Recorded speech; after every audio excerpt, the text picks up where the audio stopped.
Just crazy, isn't it?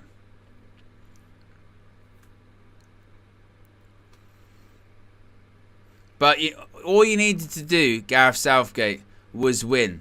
All you needed to do was win against Slovenia. No disrespect, but that's all you needed to do. And you couldn't even do that.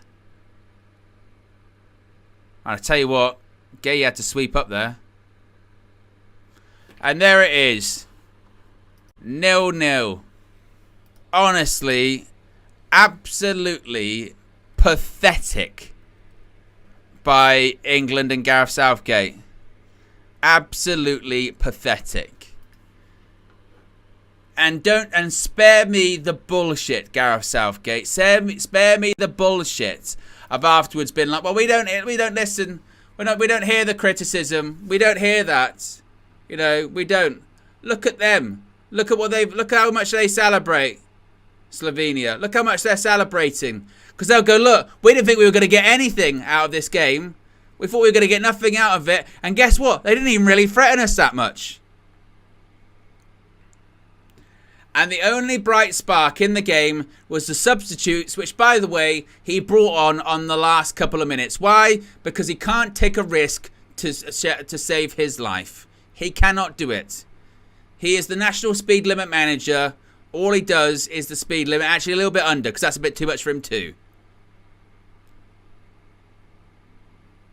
And again, spare me the narrative of, well, you won the group, why are you complaining that much? It's because anyone that watches football can take half a look at how England have played over the last 3 games and go, when you go anywhere near a top side or a well-coached side, you will get embarrassed because you are already getting embarrassed against poor sides, not that good sides. It is just complete nonsense. And now the media should double it down. Now the media should go after and say, this has been pathetic. This has been unbelievably disappointing. It's been unbelievably poor. And not worry about, oh, what happens? What happens? You can't criticise us. We topped the group. Come on, man. You've only won 1 game. And that's game over in the other game.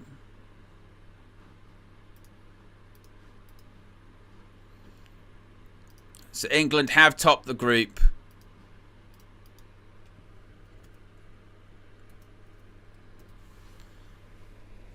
But again, those things that people have been talking about, people have been talking about, start Kobbie Mainoo, start Cole Palmer, start Anthony Gordon, you know, do that and actually you might see something.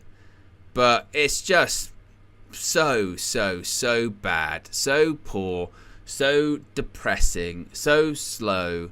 It's just, and again, I know that the spin now is going to be, what are you're complaining about finishing top of the group. Oh, I wish we had that luxury. We're very fortunate. But then again, that's been Gareth Southgate's tenure. I've been saying this for the longest time. Like, not a lot of it's got to do with great atmosphere or great tactics. A lot of it has. He's a very lucky man. Like he is. He's a very fortunate man when it comes to his international career. Because look at the teams he's had to face. Look at the runs to these latter stages that he's had in these cup competitions.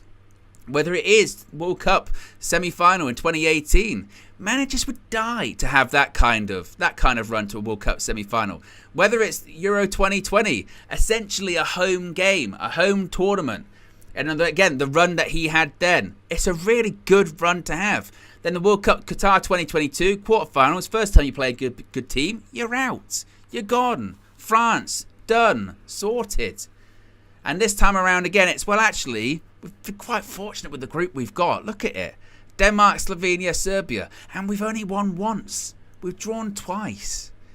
And we play slow, passing football. And they'll come out and go, oh, we had a lot of the ball. Who cares if you've had a lot of the ball? What are you doing with it?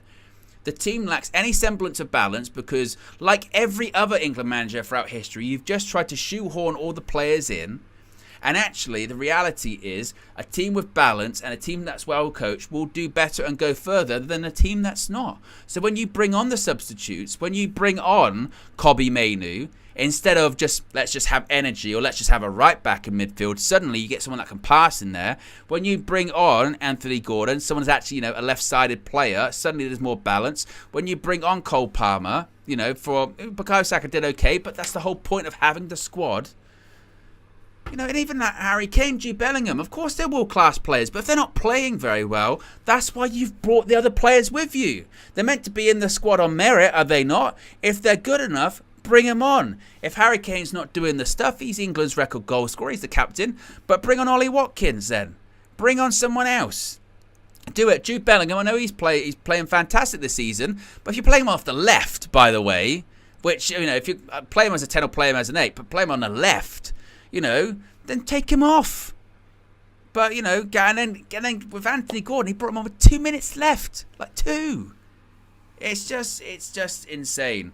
And again, spare me the whole, because I know what it will be.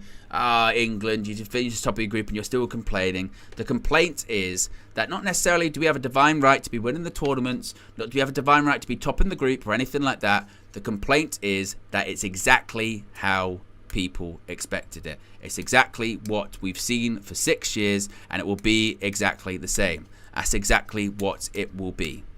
It will be this. There will not be any drastic improvement.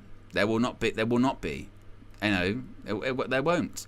That's why it was laughable, and I pushed back when they said before the tournament about the whole, England, it's now or never. Well, it's not, is it? It's not. Why are you saying that?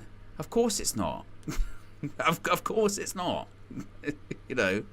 Use your eyes. And it's not as if it's like a small sample size. It's been multiple years at this point, multiple tournaments. It's nothing new. And it's just, it's just the same. It's always the same. Fortunately, we finished top of the group because we didn't take care of ourselves. We didn't take care of our own business this evening. If it was, I could at least buy in to the situation of, well, we didn't play that well this evening, but we won the game. If we won 1-0, I go, look, we didn't play well, but we did the job. We did not do the job this evening, did we? Let's face it. We didn't live up to our end of the bargain, which was win the game, and we had to be fortunate enough that nothing happened in the Denmark-Serbia game, and it was like, well, we got away with one, really. We got away with one. We didn't take care of ourselves this evening. So again, spare me you finished top of the group, so you shouldn't be happy. Well, through no real effort of our own, we finished top of the group because the other game, they couldn't take advantage of us not doing anything.